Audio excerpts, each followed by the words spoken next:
Okay, well, it's good to have you all here this evening here at the library. My name is Cody Filling. I am a student at IPFW. I'm majoring in history and in political science, and also I'm going to receive a certificate in international studies. I am one of several students who has a great number of concerns dealing with the University Strategic Alignment Process, or USAP, or USAP, as it's commonly known.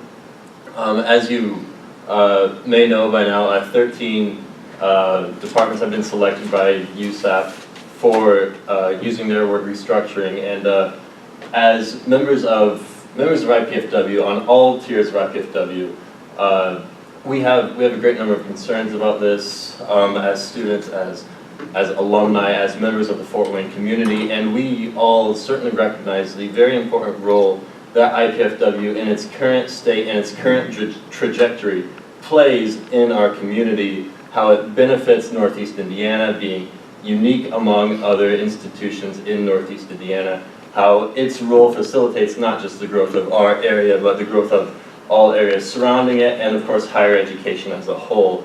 And we would like to thank Free Thought Fort Wayne for helping us acquire this venue, and of course we are known as Not in Our Future, and we have a Facebook following of 452 as of, I believe, 10 minutes ago. I just checked so we'd get the number right. And of course, we are very happy to welcome Dr. Jeffrey Malanson. He is an assistant professor of history at IPFW, and he's, by the way, a really excellent professor. As a side note, he's a good professor. And he's here to discuss the University Strategic Alignment Process and its implications in our area. All right, thank you, Cody. Thank you all for being here. So what I want to do today is get into a little bit of background information about USAP to make sure everyone has a common understanding of what USAP is. And I'm just going to be referring to it as USAP, University Strategic Alignment Process. Talk a little bit about the Year 2 report, what it does and primarily what it doesn't really effectively do, and then talk about some looking forward a little bit and what some of the next steps are going to be. So background. In spring 2014, IPFW finalized its next strategic plan, what is commonly referred to as Plan 2020 because it runs from 2014 to 2020.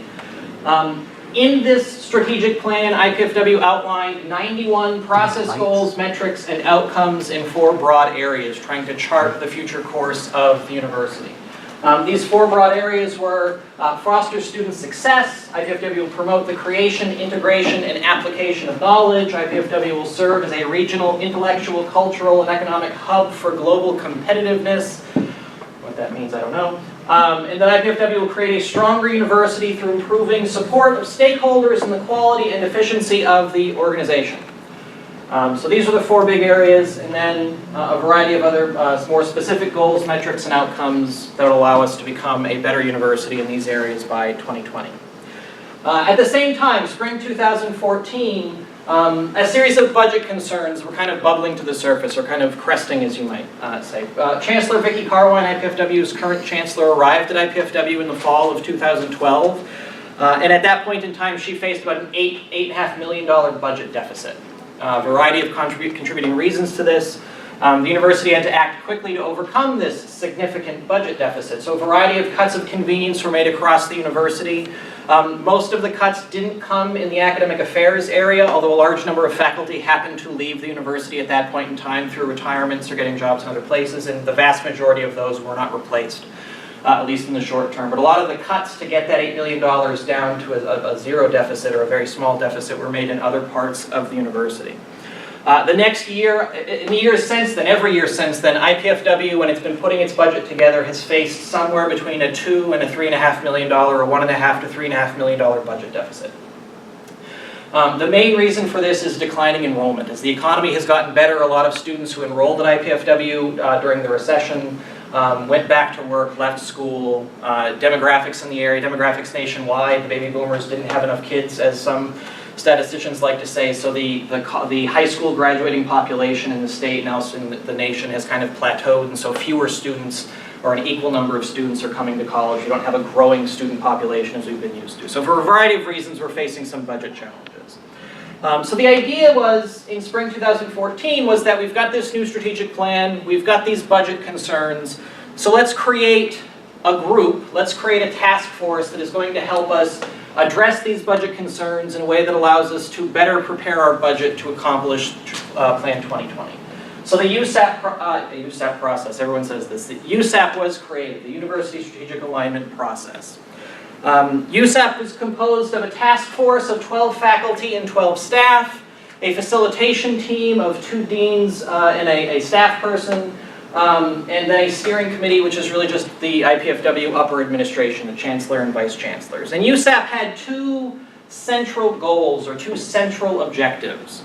The first was to have each unit on campus, and a unit in this case is that academic department or then other administrative units on campus, about 119 of them, have each unit on campus set a series of goals that would chart a course forward for how they would help the university achieve different parts of Plan 2020. And in the process, hopefully, ideally improve IPFW. And in the process of having these units submit annual reports, set these goals, chart their progress towards achieving these goals, we would also be able to track IPFW's progress toward achieving all of the 91 goals, metrics, and outcomes of Plan 2020. And then as part of this process, USAP would also issue a series of recommendations for ways of realigning IPFW's budget to better position IPFW to achieve Plan 2020. So the idea is that every unit would submit reports saying what they've been up to, what they're going to be doing moving forward, and maybe through the process of collecting these reports, you'd be able to see, oh look, we are really well positioned to accomplish this half of Plan 2020, but we don't have any units on campus working on this half of Plan 2020. So maybe we're over-investing in our budget in these parts of the strategic plan. Maybe we need to divert resources from these parts to these parts over here.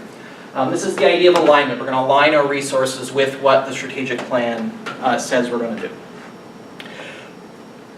So the academic year 2014-15 was the first year that USAP was implemented, and I've labeled this from prioritization to alignment because this is what the year 1 USAP report described their process as that year. They went from prioritization to realignment. When USAP began the year 1 process, they were utilizing the Dickinson model of academic prioritization. For those of you unfamiliar with the Dickinson model, essentially what happens is you collect data on every single unit on campus, you collect a series of performance measures on every single unit on campus, and then you rank them. And you divide them into quintiles, into 5 groups. Groups in the top 20%, units in the top 20% would get extra resources.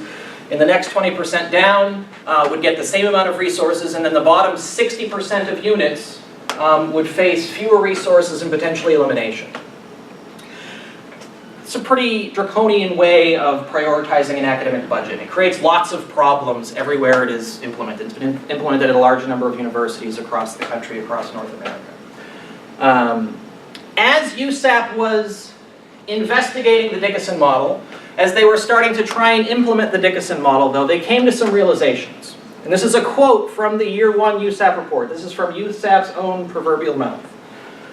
As planning for this process progressed, it was determined that the university had limited ability to provide accurate and consistent performance data for all units, could not sufficiently determine expenses and operational costs at the unit level, and lacked an articulated direction that could be operationalized for purposes of assessment. In light of these constraints, the prioritization process was modified to focus on strategically aligning our resources with our goals. So we didn't have the institutional data, we didn't have the budgetary data, we didn't have a clear vision for what the university was supposed to be that would enable us to pursue a prioritization process. And so instead we focused on realignment. In the year 1 process, the USAP created 7 global themes. They didn't really make overly specific recommendations. Instead, they made some broader recommendations focused on these 7 areas. To date, leadership development is the only one of these 7 themes that has really clear outcomes. IPFW created a leadership academy for administrators. It's not really known what the outcome of that is yet. They haven't released any sort of definitive report to the IPFW community. Many of the year 2 USAP goals, recommendations, are aligned with these 7 global themes though. For year 2, despite the challenges that they'd identified in year 1 for why they couldn't engage in a prioritization process, and without really taking any definitive steps to address any of those issues for why they couldn't do a prioritization process, they nonetheless moved forward with more or less a prioritization process. They didn't use the Dickinson model, they adapted it in a variety of ways, but they still essentially started with a new prioritization process. At the outset of the year 2 process, the administration gave the task force specific areas in which to make specific recommendations. I will say, if you look at different documents on the USAP website, the 4 specific areas change depending on the document you're looking at.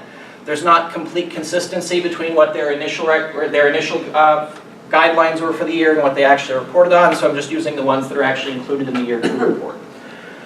So the 4 areas: build an organizational culture focused on continuous improvement, make recommendations regarding cost savings and efficiencies, make recommendations on how to invest to generate revenue, and then make recommendations on high potential areas for moving IPFW forward. These were the 4 areas in which USAP was going to be making recommendations for year 2. In order to accomplish this, in order to accomplish prioritization and alignment, they developed new performance measures for all units on campus, and they asked each unit to submit fewer goals for themselves. So it was going to be easier to track what each unit was doing. And this allowed them to make much more specific recommendations. Rather than issuing 7 global themes as they did in the first year, they issued 41 very specific recommendations focused on these 4 areas. So let's talk a little bit about the year 2 report. As I said, issued 41 recommendations, each of which was aligned to one of the 91 goals, metrics, and outcomes in Plan 2020.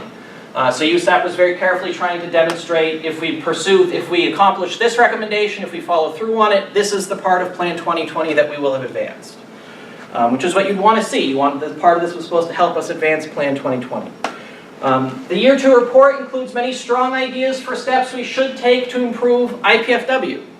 All right, I know that many of us in here have concerns about the year 2 report, but I want to emphasize that there are some good things in there. There are some good ideas in there. There are especially some good things about things we could be doing to support student success, because universities can always do more to support students to be successful as they move their way through their programs. But as we're all aware, there's also some problematic recommendations and deeper concerns about the larger process that was followed here. So let's talk a little bit about these concerns.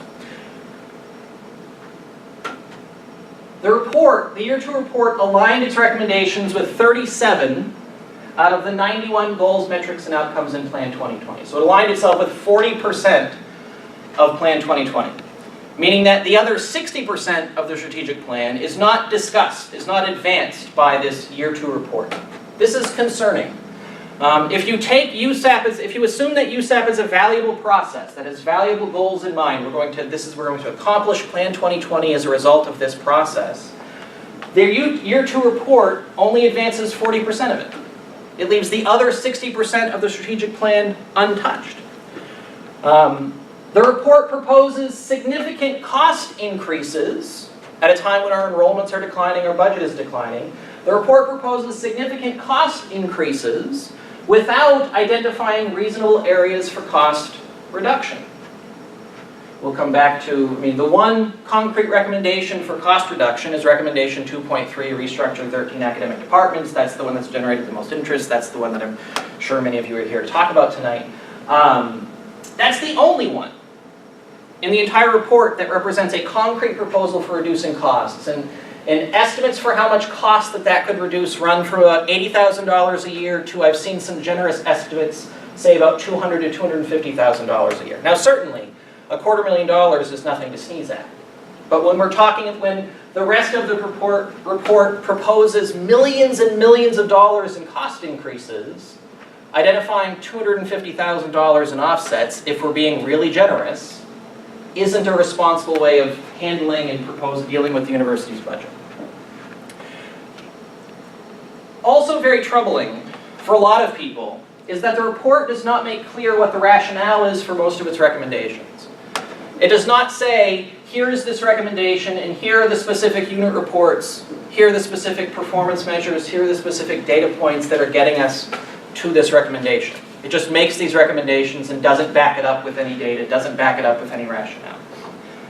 My favorite example of this in the report, and I talk about this way too much, but my favorite example of this in the report is that one of the recommendations is to beautify the campus.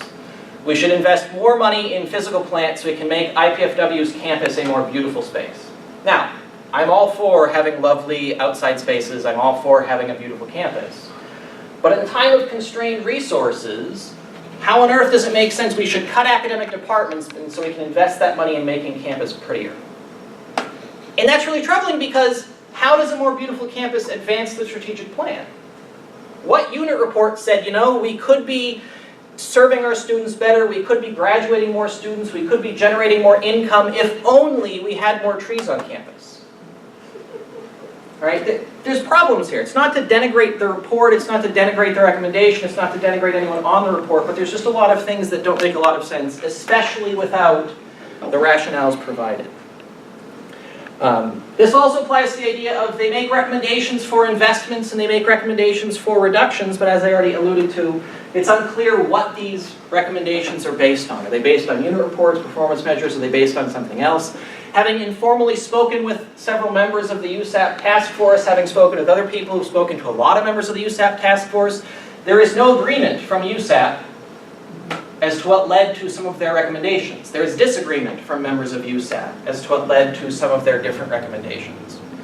Now, I will say, USAP had an incredibly difficult task provided to them. All right, they had to master reams and reams and reams of complex data. They were operating on a changing timeline. They were asked to marshal 119 unit reports. Only 117 of them were submitted. And if 117 unit reports doesn't sound like enough, each of these reports was between 75 and 135 pages in length. All right, so we're talking about tens of thousands of pages of information, all while serving full-time jobs as faculty and staff members at IPFW. All right, so they had a really difficult task, and I think it's important that we remember that they were doing the best they could given the constraints in which they were operating, given the direction that they were being given from the facilitation team and from the steering committee. Some more concerns, though, if this wasn't enough. There's no discussion in the report about IPFW's progress toward achieving Plan 2020. We are 2 years into a 6-year strategic plan, a third of the way through, and we have no clue how we're doing. USAP was created for the purpose of helping us figure this out, and we have no idea how good or bad of a job we're doing towards accomplishing the 91 goals, metrics, and outcomes of Plan 2020.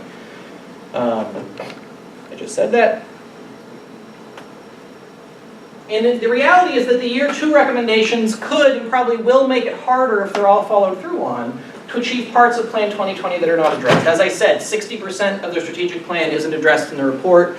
If we actually followed through on all 41 recommendations, some of those recommendations will actually make it more difficult to accomplish Plan 2020. On the most simplistic level, the most simple way to understand this, if we rejigger IPFW's budget to follow through on the 41 recommendations in the year 2 report, that only gets us 40% of the way there.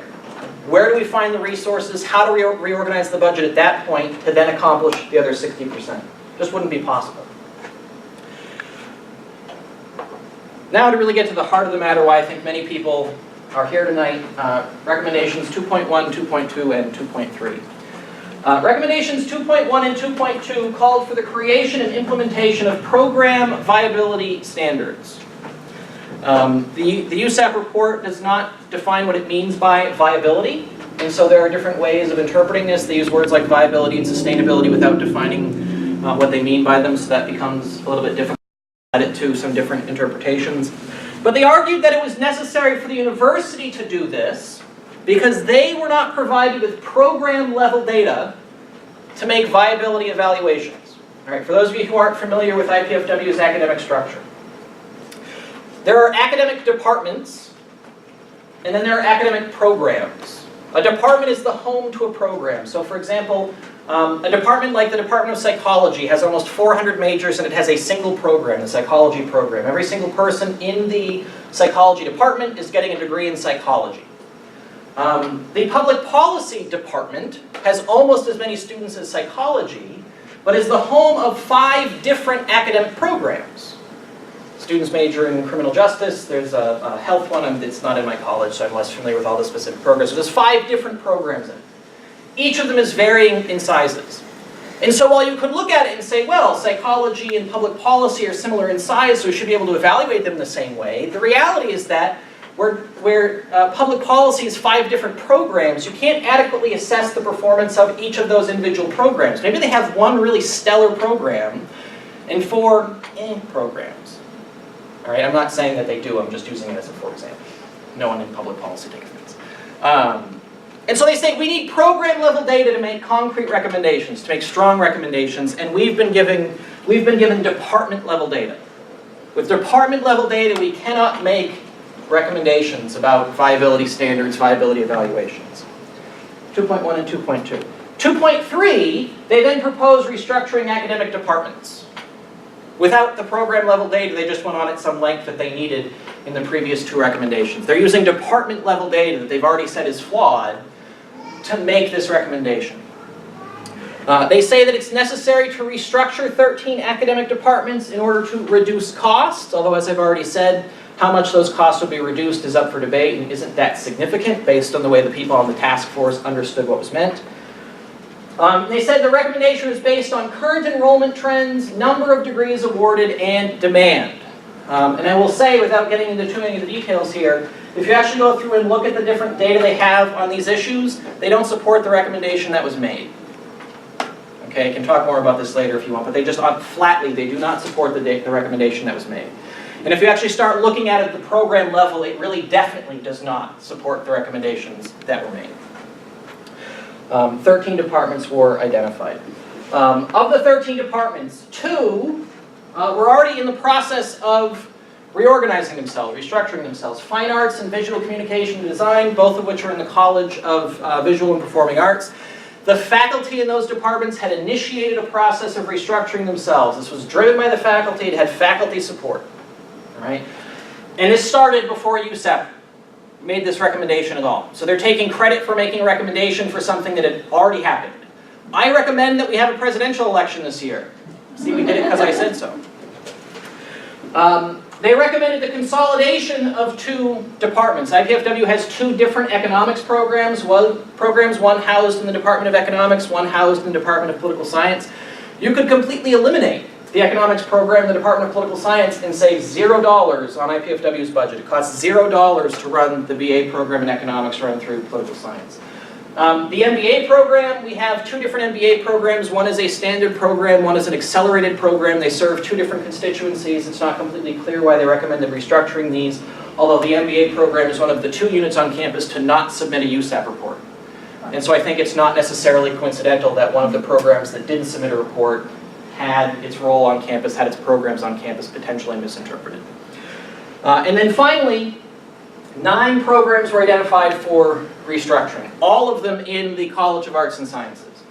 More than half of the College of Arts and Sciences is identified for restructuring here. And it should be noted that all of these departments qualify as small departments based on the way USAP decided to interpret the data. And so what they've really done is they've gone through and said the liberal arts potentially aren't as important as other things, as professional programs, but small departments potentially aren't as important as other programs.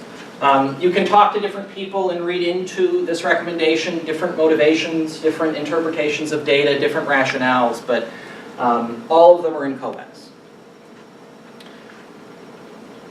The report was issued May 6th, the last day of final exams in the afternoon. Much of the campus had gone away, most of the students had gone away, many of the faculty were trying to put the finishing touches on their grading, were vigorously grading the exams and papers and everything else. It was released to the campus community with no commentary really by the administration, and was met with quite an uproar, as you would imagine, because when you look at 2.3 in the context of recommendations 2.1 and 2.2, 2.1 and 2.2 talk about the possibility of eliminating academic programs at IPFW's campus. And then we have 2.3 which says, oh, and oh, by the way, here are the ones we want to restructure, so maybe that's a clue that these are the ones we want to eliminate.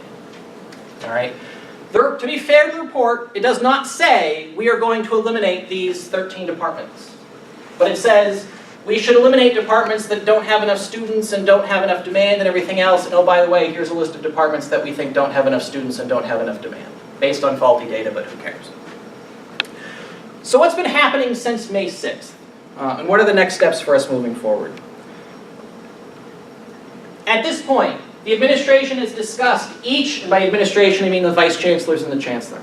The administration has had about 10 hours worth of meetings. At those meetings, they've discussed each of the individual USAP recommendations and how to move forward with those they choose to move forward with. All right, they basically said they've taken each of the 41 recommendations and they've put it in one of 3 buckets. We're definitely doing something with this, we don't understand this or don't know what to do with it, and we're definitely not doing something with these ones. To this point, they've given no public indications yet of which recommendations are in which buckets, but the discussions are still in the early stages. Okay, they've assured us many times over that specific plans of action will be announced at the beginning of the fall semester. When at the fall semester, we don't know when the beginning is, isn't as clearly defined. How detailed those announcements will be is up in the air, but we've been told they'll tell us something in the fall. I can provide something of a clarifying update though on one recommendation, 2.3. Recommendation 2.3, as it exists in the USAP report, appears to be on the back burner. Okay, it appears to be on the back burner. Vice Chancellor for Academic Affairs Carl Drummond, a few weeks ago at this point, released a draft of the viability standards and recommendations called for in 2.1 and 2.2. The Vice Chancellor's viability standards and recommendations are based on program level data and feature a very clear methodology. When the Vice Chancellor distributed these to academic deans and faculty leaders, he included 9 different sets of spreadsheets. Here's every single data point I used to create these recommendations, to create the analysis I did. Here's the analysis I've done. Here's how I got to the recommendations I've got to. The Vice Chancellor is currently soliciting feedback from academic deans and faculty leaders on the data he's compiled, problems with the data, on the methodology he's used, and on the recommendations he has made.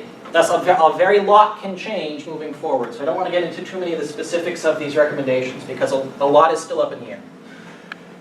But I am comfortable making some generalizations based on the recommendations he's made. And I make these generalizations not so much to defend the Vice Chancellor's viability study, so much as to call into question even more USAP's recommendations. 41 different academic programs were named in the Vice Chancellor's study. As these aren't 41 programs slated for closure, but 41 programs identified as having some sort of problem that needs to be addressed based on the data he compiled. A lot of the programs that were identified were small programs with very few graduates and very few students. When I say small, I mean like programs with 2 students in a year. All right, programs with 1 graduate every 3 or 4 years. I'm talking about very small.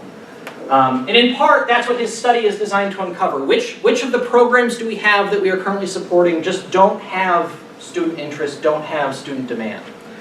But then his study also identified bigger programs, like 100, 150, 200 major programs that are not graduating students at rates we would like to see. And the goal here isn't to say we're going to shut down this great big program, this great big department, but instead is to say we should spur program improvement, or maybe we need to improve the data we're collecting. Maybe the study we've done here demonstrates flaws in the data we have, maybe we need to improve that. 5 of the 6 colleges at IPFW have programs that are named as needing some sort of improvement. The only college that is not is Health and Human Services, and that's a college that has the fewest number of programs on campus, I think. VPA might have fewer, but it's a very small college in terms of the number of programs it has. 6 of the 13 departments named in USAP recommendation 2.3 do not appear anywhere in the VCAA study. Almost half of the departments that USAP wants to restructure don't, according to actual program level data, have problems that require addressing. They're strong performing programs, they're strong performing departments. This is just one of 41 recommendations that I've just spent however much time talking about. So there's a lot of work that needs to be done on the other 40 recommendations. But so what can all of us do moving forward in the days, weeks, months ahead? 1, continue to advocate for your departments. Continue to advocate for the programs that you graduated from the programs that you work in.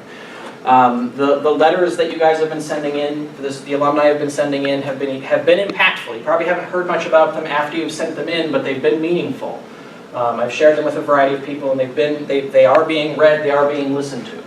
And continuing to put pressure on the administration, on faculty, on the community to understand the value of the programs in 2.3, the value of all of IPFW's programs is important, especially as we move forward with conversations about USAP and then come December, LSA once again. And then I will urge you to remember that change is not automatically bad. Okay, this is a weird way to end it, given that I've just spent the last whatever amount of time talking about the problems with all this. But change isn't automatically bad, all right? To say that change is automatically bad implies that IPFW is a perfect institution. And as much as we all love IPFW, I'm sure we would all admit that IPFW is not a perfect institution. There are things we can do to get better. There are things we can do to become more efficient. There are things we can do to service our students better. Does that include eliminating 9 of IPFW's Liberal Arts Act programs? Absolutely not. All right? But just because change happens doesn't automatically mean it's bad. Change that is reasonably planned, that is reasonably thought out, that is based on reliable data, can be good for the university. I think it's important that as we have these conversations, as we brainstorm ways of talking about USAP, confronting USAP, that we acknowledge that the argument can't be status quo or nothing. The argument has to be what's truly in the best interests of IPFW and its students. All right, with that, I am done.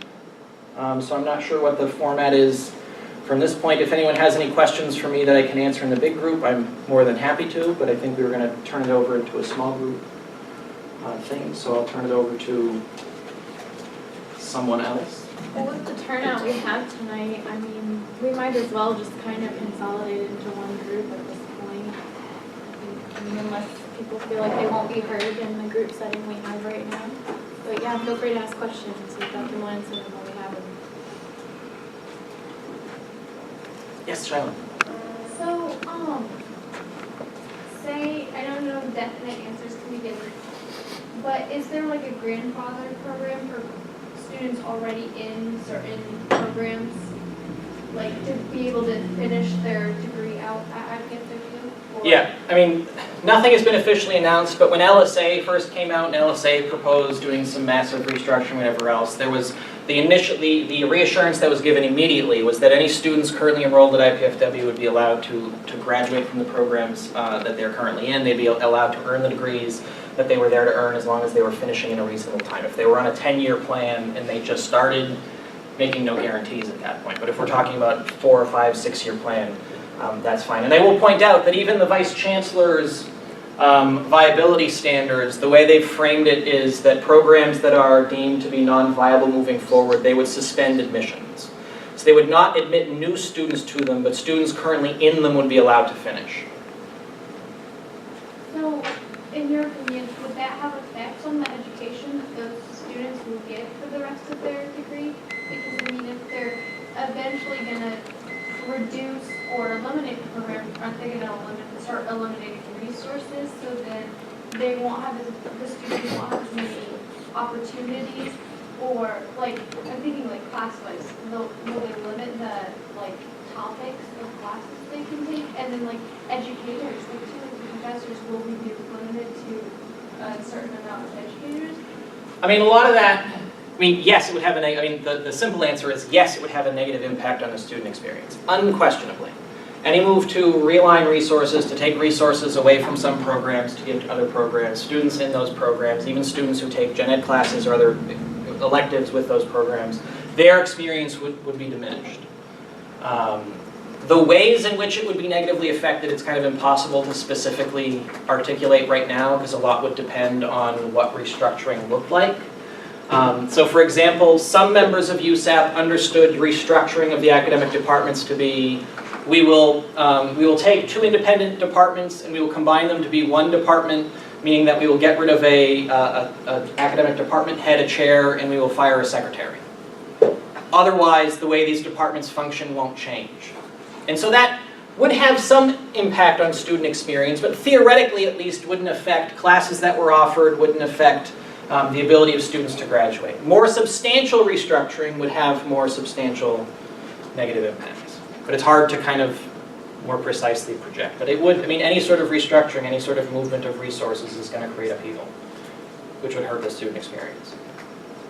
Can I respond to that too, as somebody who leads one of these programs? So what you might imagine though, that where the impact is going to be most felt on the students, I think you're predicting accurately, right? Which is that major is going to shrink. It's already small, it's going to shrink over time to an even smaller and smaller degree, right? Until you might be 1 or 2 or 3 students in the whole major. So the question then becomes, what is the education you're going to get, right? What is the availability of those classes going to be? But not only that, but what faculty will still be here to teach them? Because I think that's the big question. If you're in one of those, if you're a faculty member in a program that's slated for a gradual suspension of admissions, you're going to be job hunting, right? And so then the question becomes for those students, how will the attrition of faculty also impact your ability to complete that degree? And keep in mind too that our students don't take 4 years to finish generally. So you could have students who, you know, are going to be here for the next 4, 5, 6 years trying to finish a degree in which that program's resources just dwindle and dwindle and dwindle. It's a great question. It's one that people should definitely be aware of. Shadow. And then, have you picked up on any hidden agendas, like wanting to, more people are interested in spending our resources in like the nursing field or engineering field, and don't appreciate the liberal arts books, and is that? I would not describe that as a hidden agenda. I would describe that as a very open agenda.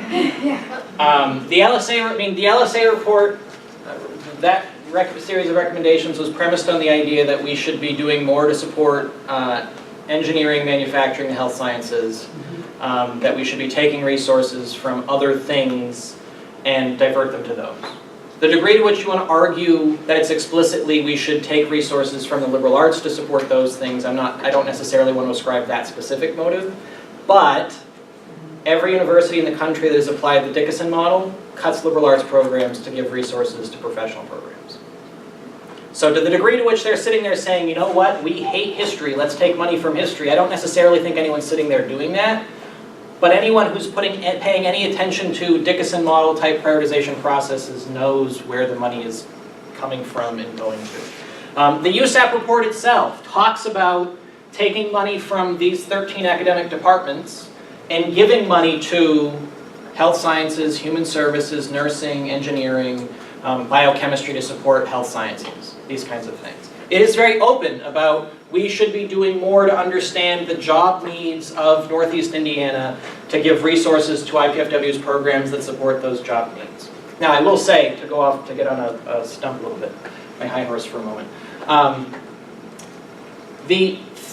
According to IPFW's own data that they used for the USAP report, 3 of the 5 fastest growing employment fields in Indiana, in Northeast Indiana, in the next 10 years are in education. 3 of the 5 are in education. They don't talk at all about giving money to support teaching, Department of Education, anything else. Yes, health science, health, nurse, medicine, and manufacturing are 2 of the biggest industries in Northeast Indiana, but every single person in Northeast Indiana does not work for a manufacturing firm or work in a hospital or for a doctor's office. The vast majority of people don't work in these places. And so to say that we are trying to address the job market needs of Northeast Indiana, really we're trying, by the narrow focus a lot of people are taking, we're trying to address the job market needs of industry in Northeast Indiana, ignoring the rapid economy. All right, and if you've paid any attention to downtown Fort Wayne in the past few years, downtown Fort Wayne is changing in dramatic ways, none of which has to do with manufacturing and healthcare. All right, that's one small part of Northeast Indiana, but it speaks to the fact that we have a diverse and a diversifying economy, which IPFW is well equipped to address in its current comprehensive manner. The one other piece I add to this is that if you look at surveys done by educational institutions, academic institutions, if you look at surveys done by employment groups and business-focused marketing and things like that, pretty much everyone agrees that graduating students entering the workforce, regardless of their technical skills, are bad, or not as good as they could be, bad is harsh, are not as good as they could be in their soft skills. Their communication skills, their creative thinking skills, their problem-solving skills, their group work skills, their teamwork skills. These are the skills that liberal arts education teaches students. Getting a degree in history, getting a degree in philosophy or religious studies or anthropology or women's studies isn't just about learning about the specific content of that field. It's about learning a set of very diverse skills that prepare you to not just get the first job out of college, but prepare you to get a variety of careers that you'll have over the course of your lifetime. All right? And that's the thing that is sorely missed in all of these recommendations about we need to invest more money in engineering, we need to invest more money in nursing. It's not that engineering and nursing aren't important, they're incredibly important.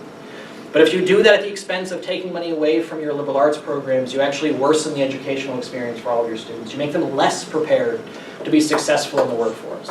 You make the economy more difficult to grow and prosper and develop in a variety of ways. You service those few industries, but you don't service the region as a whole. Very long answer. Other questions from someone other than Shiloh? I have a question. I was wondering if you could elaborate. It was discussed in the COAS response, and it's just about how even evaluating program to program is not necessarily like a perfect one-to-one thing regarding, say, professional programs as opposed to others. Yeah, I mean, if we're thinking about it in terms of, there's a variety of ways of thinking about comparing programs and what the goal of that really is. Because one way of thinking about comparing programs is to what extent are these programs supporting their students? How successful are programs being at educating students and graduating students? And by and large, USAP makes no effort to assess programs or departments in that way at all. It looks at graduation rates, but kind of in a really, it's like we're going to use a sledgehammer to understand really nuanced data. If you want to talk about comparing programs or departments and their financial efficiency, the degree to which they're paying for themselves, the degree to which they're not paying for themselves, they don't do that at all either. They kind of really vigorously ignore that data. The one academic area on campus that loses money every year is engineering. Engineering is an expensive program to run. I'm not saying they shouldn't be losing money, although it would be great if they weren't losing money. But that issue is not addressed anywhere in the USAP report. They try and use employment data to compare the performance of academic departments, the degree to which programs are graduating students and putting them into jobs. But the data they have doesn't actually address that question at all.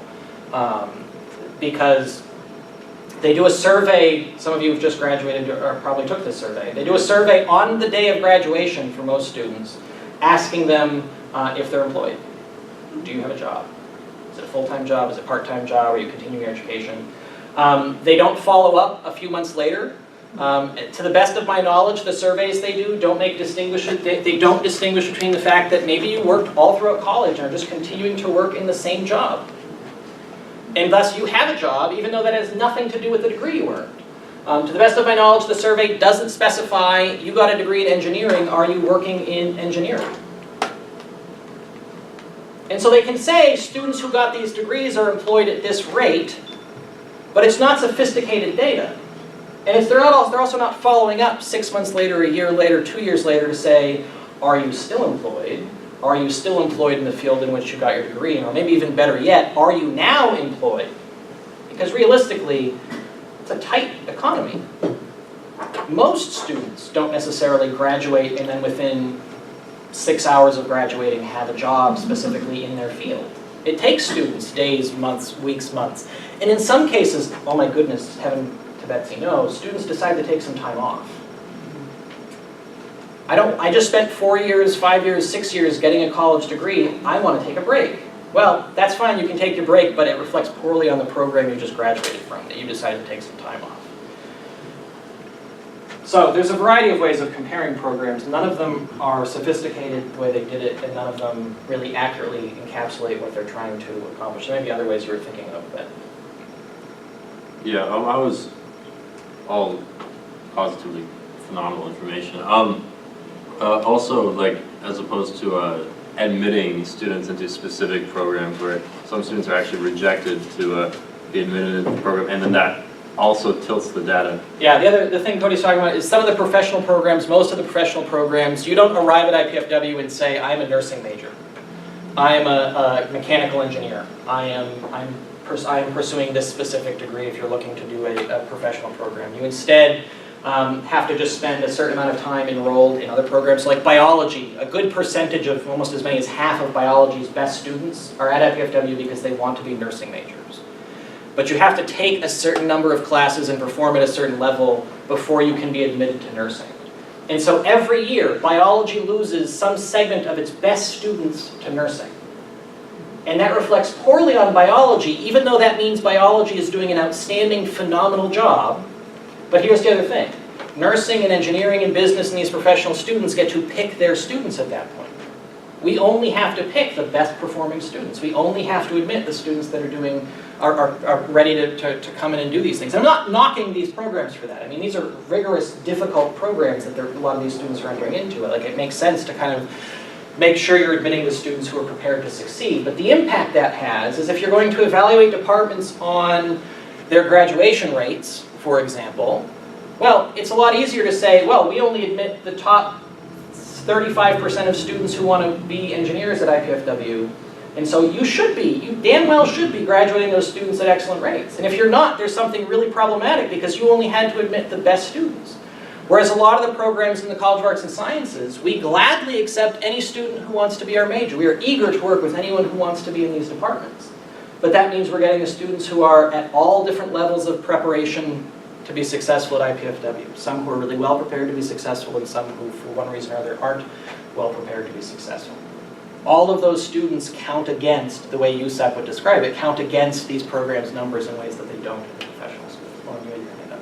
I was wondering, was talking about like how they counted towards like the students after they graduate, they're going to jobs, or they're going to go to graduate school. Do they actually look at the graduate school data? Because I know some programs like anthropology, it's really hard to get a job in your field unless you have a master's degree or a PhD. So getting into a graduate program is a big deal. So you would think that would weigh heavier against those programs. They don't track, when they talk about graduate school, the best of my knowledge and any of the data I've ever seen, they don't track whether or not you're going to graduate school in the field that you studied as an undergraduate. They just lump it all together as you are in graduate school. And so you could have graduated from anthropology with a 4.0 GPA in 3.5 years, be the best student ever, and you could have gotten into the best anthropology program in the country, and that counts the same way in the data as if you then decided to go get a law degree at Indiana Tech. I'm not knocking law degrees or Indiana Tech, it's just to say that they're very different educational pathways at that point, and the data treats them as being the same. The fact that you place students in really top-notch graduate programs is irrelevant in the way they've chosen to do the data. Political science does a phenomenal job. They're a small department by any measure. They do an amazing, outstanding job in getting their students into some really prestigious fellowships, and getting their students into some amazing law schools, and getting their students into some outstanding graduate programs. All right, that is a real point of pride for that department. You should go ask Dr. Mike Wolf about it. He will talk to you for hours about how amazing that department does at placing those students. And they get no credit for that. They get no credit for that in any of the data, in any of the metrics that are created. Yeah, it's also important to mention, just to supplement this a little bit, that the metrics also ignore, and this is something that of course faculty are well attuned to, but maybe students and the community is not as well attuned to as faculty are. The metrics also ignore the other parts of what faculty get paid to do, which is to do research and to publish and to serve professionally, to serve the community, to serve in various ways that contributes to the good of one's field, to the good of the community, to the good of whatever, right? And this is something that is missing from the USAP metrics, and so you get a very kind of skewed presentation of departments being valued just for their contributions to the production of degrees, right? When faculty in those departments have a contract which says, 25% of your time needs to be spent on research and publishing journal articles and this and that, and then doing service and so on and so forth. And so that being left out of the metrics also skews the presentation of the departments. Well, Of course, we almost as faculty, but just, to add this as kind of a supplementary consideration. I mean, and to build on that, one other way is that the metrics don't take into account at all the degree to which students contribute to all these things as well. The research that students are engaged in, the service activities that students are engaged in, all these things, the metrics lose any of that. The metrics are, the way they chose to evaluate academic departments is on volume.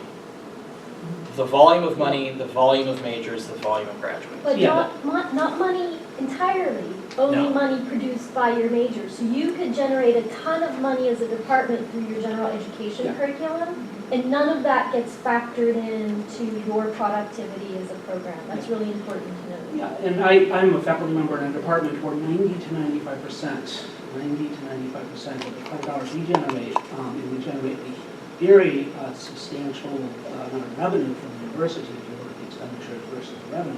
90 to 95% of those credit hours generated are done for students who will be taking one course from our department, and that's it. Because they're general education courses, they're service courses, they're courses that are required by other programs, right? So we have, I belong to a department that contributes to the benefit of the entire university in a lot of different ways, and that's left out of the metrics. And we're in the black. Delaney. So, And then Larry. One of them, so a key component of USAP is based, are you saying that it's, the data is based on whether or not students graduate from IPFW to get a job in Indiana? Is that what? They don't even track where the students are employed. Okay. They're just tracking, the graduation data is really just looking at, the employment data is really just looking at, do students have a job?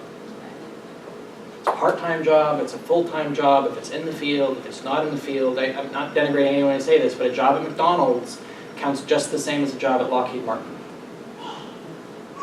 Okay, you are employed, and thus you can count positively towards the statistics that we're creating. Yeah, I'd like to add to some that Eric mentioned. In terms of students that want to get engaged and write letters to the extent that you have, the university itself and faculty, we are fundamentally judged on three things: research, teaching, and service. And it may not pan out well for us in any contributions you make, but if you would contemplate in your educational experience, what aspects of those touched you? Now, maybe our research and service hasn't, okay? That's a possibility, but if it has in any way, it's useful to talk about those things. And also with respect to jobs and careers, I'm in the anthropology department, and very few of our majors graduate and become anthropologists, but they become lawyers. They run businesses. We've got people working in the intelligence community doing fabulous stuff. They're all over the place, applying the very skills. And so, just reflect on some of that, especially if you're an alumnus. What skills have really helped you be successful? And I think I'm hopeful that might be some of the more useful things to say. And, I had one other thing I just wanted to add, because I believe my son came home unexpectedly. Look for allies, too, and students in other programs. Now, maybe you won't find them.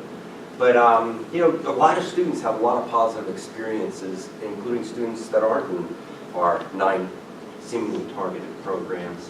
And there could be nothing more compelling than having an engineering major, let's say, saying, hey, that poli-sci course really did it for me. So that's what I would say. And then just to put a fine point on that not to look as if we're kind of co-ed against the rest of the university. The entire university, regardless of your program or department, suffers with these changes. And so I think it's a very good point to make, is to find our allies, because their interest is the same as ours. Yeah, and that's a really excellent point, that USAP, for the strengths of the process, for the weaknesses and flaws in the process, it has proceeded to create some divisions on campus. Between departments, between schools, between different units on campus, and that doesn't do anyone any good. That hurts IPFW, that hurts the departments that were named in the report, that hurts the university. And so doing as much as we can to come back together, to work together, to find those allies is really important. And let me just add one more point here. Think about the fact, too, that Fort Wayne is the second largest city in the state of Indiana. And does Fort Wayne, the second largest city in the state of Indiana, deserve a comprehensive public university, or does it not? It's a very simple question. Do students who want to get a liberal arts degree and don't have the luxury, don't have the privilege to uproot themselves and move to West Lafayette or to Bloomington, lose out, and they have to get a technical degree or a vocational degree or something like this? Or do they deserve a chance as a resident of Allen County and the surrounding areas to avail themselves of the taxpayer-funded public comprehensive university that people in Indianapolis and elsewhere, the largest city in the state has, right? So you need to think about that as well. I mean, what does Fort Wayne deserve? So it's okay if you don't know the answer to this question, because honestly, I'm not sure. I don't know if anybody knows exactly. But one of the programs targeted is International Language and Culture Studies.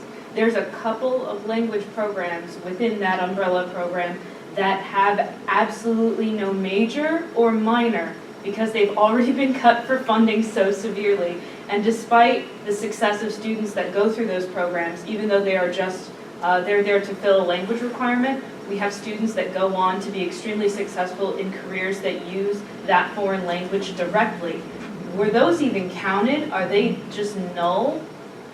Do you have any idea how they didn't represented it? They didn't look at, they didn't break, when they looked at ILCS, they didn't break it down by language at all.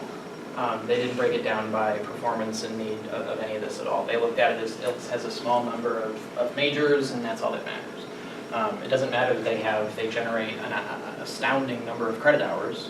It doesn't matter that they generate a tremendous amount of revenue.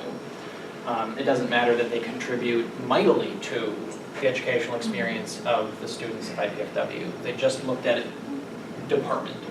And I will say, the viability standards that were created by the Vice Chancellor do break it down by language and do come to different conclusions based on differing languages. I guess I was just kind of going off of what he was talking about, some of the downstream effects of having something like this happen in the second largest city. I was also curious if anybody's mentioned the synergistic component that plays into where some of IPFW students come from, and if some of the IPFW programs are cut or restructured or whatever. If anybody's mentioned any of the downstream effects of some of the other universities that feed students into that. Like I teach at Ivy Tech, for instance, and a number of my students are here for 2 years and then go on to IPFW to finish their program. And so has anyone even mentioned that component? I mean, I think it's difficult because, I think there's the way that the people who kind of initially react against this have a series of projections about the kinds of things that would happen. And then there are the people who are in favor of this who would say, and I'm just kind of throwing things out, I'm speculating right now. So you can eliminate, let's say you eliminated all 9 of the COAS programs that were on there. All right. The response by the people on USAP would be something to the effect of, yeah, but most of the credit hours that those programs generate are in general education, and so those students would be able to take gen ed classes from other departments that still exist. And we wouldn't really lose that many majors from this kind of change because those programs don't have many majors to begin with, and they can just go get a major in a different liberal arts program if they really want it. English is still around, and psychology is still around, whatever else. But that's missing the point that a lot of the students who are in those programs are in those programs because they want to be in those programs. They've come to IPFW because they actively want to be in those programs. But I think the other really important thing they miss is that a lot of students who go to any college in the country, this is true at IPFW, this is true at Harvard, they don't know what they want to do. They come and they say, I'm in history, and half of our majors come in wanting to be history, and half of our majors come from every other department on campus. They come from everywhere. And they end up in history because, as Eric mentioned, they think they're taking the one class. I'm taking this one class for gen ed, but I love that class so much, I'm going to take another one for gen ed. And then a year later, I'm going to be a minor in this. And then by the time they graduate, that's what their degree's in. If you limit student choice in that way, by eliminating so many programs, you don't just drive away the small number of students who are there now, but you potentially make it harder for students to come here to begin with because they have so many fewer programs. You make it harder to attract high-quality faculty to come here because what kind of comprehensive university are you that you don't have these kinds of things, or that you have massive grouped the Department of Humanities rather than individual programs. But you also potentially make it harder to keep students who don't know what it is they want to do. Who come because their dad wants them to be a business major. They really think they're into dentistry or whatever it is, and then they search around for an option and they can't find it because we've so restricted student choice. So it's hard to project the downstream effects, but I think anyone who's in any of these programs or anyone who takes higher education seriously or who spent any time working with our students recognizes that the downstream effects would be far more significant than I think some members of the administration would be willing to acknowledge. Shiloh? From like first-hand experience, I'm a commuter, and like I was thinking when I first heard about this, where I would go if I couldn't continue my education here. And my government and state aid isn't fully covered at any of the other colleges I could compete to. So IPFW is an awesome university for one, and then two, it's one of my best, if not my only option, and everything. So, IPFW is a big commuter college, and they tap into a powerful resource with community students and everything. So if they lose it, then that's the thing they do. In trying to understand the why and the reason behind why all of this has occurred in the first place, I'm a scientist and I come from the field of public education, which means that I understand exactly where a lot of this thrust and change is coming from. Specifically, it's coming from politics. If you look at what's happened at the State House, and again, specifically, it started with Daniels and now it's with Pence. With the thrust and the push towards, as I described it to my daughter who teaches in Indianapolis, towards technology, STEM, technology, and I said technology 3 times for that very specific reason, because it overshadows the STEM focus. That is where all of these changes are coming from. They're trying to make IPFW more of a technology-based institution and taking the liberal arts out of it. How can we adjust, change, work with this? I think one of the really, I kind of alluded to this earlier, but I think one of the really important things we can do, and the degree to which we can be successful at this, I really don't know. But I mean, if you listen to every few months, you know, there's a presidential candidate or a politician at the local or national level makes a comment about the art historians or the philosophers or the psychologists or whatever else, and you know, get a degree in this, you're going to go work at McDonald's, or these kinds of dismissive things. It's making the point that, yes, if you go get a degree in history, you're probably not going to be a historian. But if you get a degree in history, you're going to have a series of skills that prepare you to be successful in contributing to the economy in a wide variety of different ways. And I think one of the important things is making the argument and clarifying the idea that getting degrees in liberal arts fields is about developing a series of skills that prepare you to be successful and adaptive. Successful and adaptive in the economy. I forget what the specific stat is, but something effective. The average student who graduates from college today is going to have 5 or 6 different careers over the course of their working life. A liberal arts degree prepares you to weather that far more effectively than a lot of these other technical programs potentially do.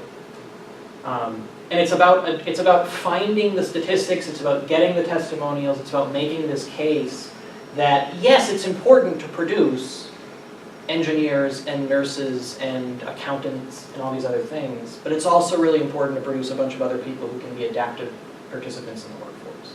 And if we cut these other programs to enhance the production of STEM people and technology people, we hurt the economy more than we help it. I mean, in the number of different, there was one in the New York, I think it was the New York Times or Wall Street Journal a couple of weeks ago, but periodically you see these testimonials from leaders in technology fields talking about the fact that it's the liberal arts majors who actually come in and are more creative contributors to their technological business environments than oftentimes it is the people coming in with the tech skills.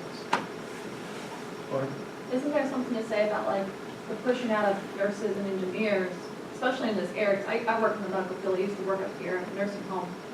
And the nurses, because there's such a flood of them in this area, such a concentration, their pay is not really great. I used to live in the East Coast, and nurses got paid very well because they needed nurses constantly. There was definitely need in that area. But it seems like in this area, there's, in some medical areas, I work mostly long-term care, at least the pay was not as good as it was comparable to out of state. So for me, it's pushing out of more nurses and pushing out more engineer students. I have friends who were double majors in engineering that they couldn't find a job in this area, and they had to move out of state into the Maryland East Coast. So they are having difficulty, people I know personally, nursing and engineering, finding jobs in this area because it is so competitive to find a job in this area because they have the option to pick and choose. And could that possibly lead to a decrease in wages for them then? I mean, you do potentially, if the greater supply of laborers does potentially lead to a decrease in salary for those people because there are plenty of people to choose from. I think the other piece of it though is that when we talk about, well, we need more, whenever someone makes the argument, we need more of this kind of laborer. We need more people with engineering degrees, we need more people with nursing degrees. It represents a dramatic oversimplification of the economy because the vast majority of people who work in the vast majority of jobs who have college educations aren't doing the thing they got their education in. They're doing something different. And to say that the good degrees are the ones that lead to, I got this degree, which means I can get this job, those are the good ones, and anything else is the bad one, it fundamentally misunderstands the way the economy works. I guess I was just curious, going back to what she was saying, because I initially thought the same thing, that maybe this was something targeted in the technology direction, but if I'm not mistaken, physics was listed on that. And I was thinking last time I communicated with the physics people at Research Day or whatever, they were doing some cutting edge stuff in robotics and AI. And so that doesn't make sense to me if they're going in the technology direction to cut something that's doing cutting edge technology. That is a fundamental misunderstanding of what physics is and what physics does. I mean, the chair of physics has been really vocal about this, that the students who get degrees in physics are going off and they're working for engineering firms and they're working in high-tech fields and they're doing some really amazing work for the local economy. They're going and doing a lot of the same things that students with engineering degrees are doing. But since they don't have engineering in their name, USAP doesn't understand what it is they do. People in general don't, it's not just USAP, a lot of people don't understand what it is they do. And so again, it's the oversimplification. That's true as well in geosciences. Yeah. But the great sin of physics is it's small. Yes. And this is what all of these majors on that list have in common, is they are relatively small to say psychology or public policy. And that's where I think, when students speak out against this, one of the most important messages is to be able to articulate the benefit of smallness. I think that there's a defense to be made. And keep in mind that in this case, small does not mean inefficient. Every single one of these majors is highly efficient in its budgeting. So what I think is important too in terms of thinking about the strategic plan, it's about student success in part. And there are a number of students who I think are drawn to small majors, right? You tend to find small classes, you tend to bond with your other classmates, you're close with the faculty. And I'm not convinced that if you did away with all of our small majors, that those students would just find a big major and equally succeed in it. I went to a very small liberal arts college, and I am convinced as a first generation student, it's the only reason I succeeded and ended up with a degree. There's something to be said for first generation students to have the option of being in small programs. Professor Padilla is right. It's all about the option and having that option, having this comprehensive public metropolitan university available to the citizens of East Indiana. Going back to questions about the metrics. Was any consideration given to why these departments were small on majors or small on minors, aside from the answer of, well, I guess nobody wants them? Is it did anyone consider that perhaps lack of funding in these certain areas or lack of hiring faculty that would allow for majors or minors to become available? There was, to the best of my Was that knowledge, discussed? to the best of my knowledge, there was no consideration given at all to trying to understand why these programs are small. And this is actually a really important question, because as I used the public policy example earlier, public policy is a single department. It's 5 different programs, and it's 5 different programs that by and large don't have anything to do with each other. But they're all grouped together as a single program. And so students who are in public policy, they think of themselves, I'm a public policy major, even though they're doing vastly different things. Students in engineering, we have some number of different engineering programs. They keep changing the number of different departments and in programs within the departments. We have a lot of different engineering programs. When you ask the engineering students what they do, they're engineers. And then what program you in? Oh, I'm mechanical engineering, I'm civil engineering, and whatever else. These departments, historically, and by historically I mean well over a century now, these are disciplines that are very, very old, have unique identities. But even within, and so on the one hand, it's like these are disciplines that history exists on its own as a discipline, and so it does its own thing and it has its own culture and whatever else. And yes, history is small, but if you actually compare history, and I point to history because I'm familiar with its data because I'm in the history department, history on the program level is just as successful, if not more successful, than almost every single engineering program, than almost every single program in public policy. At the program level, history is of a comparable size, comparable level of performance. To combine them really makes it difficult for them to exist and actually thrive and do the things they try and do on that level. But they made no effort to try and understand why they're small. They make no effort to understand what the negative impact would be if you were to combine them. But I think the most damaging thing, and it gets to what Drs. Badie and Olander were talking about, is the basic assumption is that small is bad. If you look at the scoring rubric that the USAP task force used when it was evaluating academic programs, they developed I don't know how they developed this or why they developed this, but they developed a little scorecard where you looked at some of the metrics and gave departments a plus, a 0, or a minus. One of them was annual graduates. And you had to have 75 or more annual graduates to get a plus. If you had 16 to 74 graduates, you got a 0, and if you had 15 or fewer annual graduates, you got a minus. And so and they only had 5 scores that they evaluated you on. And so one of the 5 was, unless you're a gigantic department, you get a minus. You get at best get a neutral score, and for all of the programs on here, for the most part, you're going to get a minus. Because the basic standing assumption at that point is that small is automatically bad. Can I add to this too? So, you can make the argument, for example, women's studies, I'll speak to what I know, is exactly the right size for a campus our size, for the resources IPFW puts into it, and 1 full-time faculty member. But not only that, but by national standards. By our list, so one of the things that all of the majors on the restructure list have in common is they have less than 100 majors. IU Bloomington's Women's and Gender Studies program wouldn't cut that list, right? Women's Studies is not ever going to be the size of a psychology department in terms of majors, nor should it be. But you recognize that it serves, it has a value, it's aligned to the mission of the university. It also, by the way, produces enough revenue that it actually sustains itself, and you make a commitment to that principle of having that program, right?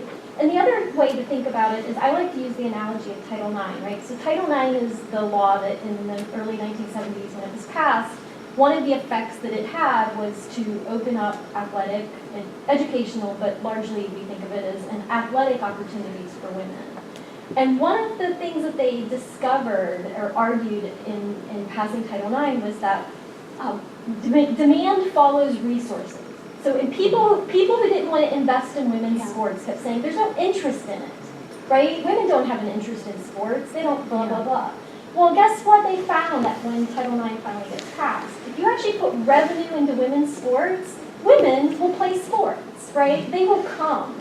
The Field of Dreams, if you build it, if you invest in these majors, they could be better than they are. Women's studies could be bigger than it is.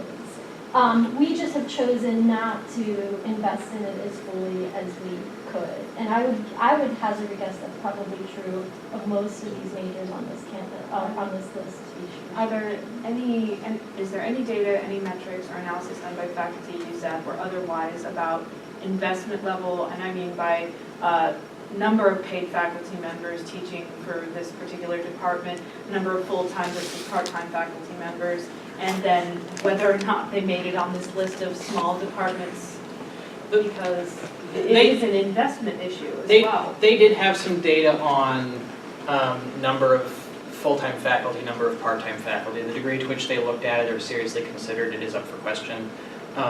Part of it is a very simplistic assessment of these are small programs, these are not strategic programs, and so we're not going to give, with limited hiring dollars, we're not going to give new positions to these programs. And so, I mean, and the other part of it, to play devil's advocate for a moment, you could give history 5 more faculty and we're not going to become a department of 200 students. But there are some that I know on this list that a couple of key faculty members, or perhaps increasing one position from part-time to full-time, could mean a huge change for that department or that particular set of courses or sub-level of a department. I don't know what they're called. Without a doubt, unquestionably, you could literally double the size of women's studies, and that would have a huge impact on women's studies' ability to deliver courses, to support students, and to recruit, and to do whatever else. But at a certain point, decision makers make priorities, and whether or not any of us agree with those priorities are made as part of the hiring process. And I'll just add something to Janet's point about Title IX. The average university has more female athletes than male athletes at this point, especially at schools with football programs, because, I mean, money-wise, they have to have more scholarships. You have more female athletes at most universities than you do male athletes. But also because there are more female undergraduates, and it's supposed to be in proportion to your population of your students. Yeah, Charlotte. Just like a scary thought, like I took a symposium this summer, and I learned that an engineering professor at Northwestern published a paper about the Holocaust, like denying it happened and like denying everything. Engineer? Yeah. Engineer at Northwestern? Yeah, and he got it, like, it got published because at Northwestern's name behind it, the school wasn't supported. But like, that's a scary thought, because an engineer thinks he can publish work that he has limited, if very, like almost none knowledge on it from like, except from high school, middle school education. So we need these programs to properly inform the public when his paper is out there floating around on the internet that people can read. Oh, he's a doctor, like in engineering, but like he's still like an academic person, so he must be knowledgeable and smart about this topic. It's important that we need to get the truthful information out there. Yeah, very much so. Delaney? Should it be a focus on what exactly these departments can offer, what they can offer the students? Because when I tell people I'm a history major, one of the first questions on it is, are you going to teach? Are you going to teach high school? No, I don't. I can do much more than that. And should there be a focus on, okay, we can do more than just produce teachers and do, I don't know, should there be more of a focus on what exactly these departments and degrees can offer you? Oh, without a doubt. I mean, I think one of the lessons of all of this has been, and I think we've all known this for some period of time, but I think one of the lessons of this is that we as individual departments, we as a College of Arts and Sciences, we as IPFW need to do a better job of educating not just students but the community about the value of these kinds of programs, about the ways that these kinds of programs contribute to the education of Northeast Indiana, to the work of Northeast Indiana, to the cultural understanding of Northeast Indiana and everything else. And so I think one of the things we do need to do moving forward is kind of think about that kind of public messaging and ways of educating the public on that. They don't have the career title of what their degree was in, but they're very successful in their lives. Change one word in what you were saying. It's not so much educating, public. It's becoming a cheerleader for your department. Because that's what the public is going to understand. And that, unfortunately, I'll speak for the geosciences, bless them, I love those folks dearly, they have not been doing. And now they're admitting and they're recognizing, oh my gosh, we should have been getting out. We should have been going to the public. We should have been getting out to the schools, not just in Allen County, but in surrounding communities. Shoulda, woulda, coulda. I mean, part of it is what individual departments can do, but part of it is putting pressure on the university to start acknowledging the fact that these kinds of programs contribute positively as well. Absolutely. They don't market it. Because the university barely markets anything to begin with, but when it does market things, it markets nursing and nursing. Big ticket. I mean, and so putting pressure on the university to start marketing more than just the big programs that the industry likes is really important. I know we're talking about like in the metropolitan status and things like that. I don't know if that's happened or not, but the big thing that I'm nervous about is that people have to leave this area to get a bachelor's degree to get a master's or PhD. Like, I would have loved to stay in Fort Wayne and done research here and get a master's at IPFW. But they didn't offer it for anthropology. It's not offered, it's been on the table multiple times to be offered. And it's always budget cuts, not money, budget cuts, not money. But the problem is, because you won't hire one more faculty member or even one part-time faculty member, you're losing students, that you're losing revenue. But you possibly be back into the university and actually raise the prestige of the university because you have a master's program. And IUPUI has a master's program in anthropology, and necessarily a bigger university technically they're indie, but still it doesn't make sense if we're trying to get to that status that we want to be, comparable to these metropolitan areas. We don't have a decent liberal arts master's programs. To a certain extent, it's out of our hands. The IU and Purdue, don't worry about us competing with them with undergraduate programs. They recognize that people need to go places for undergraduate programs. There's a limited number of students in the country, in Indiana, who are going to go to school for a graduate program in a lot of these kinds of things. And they're not willing to let us compete with them on that.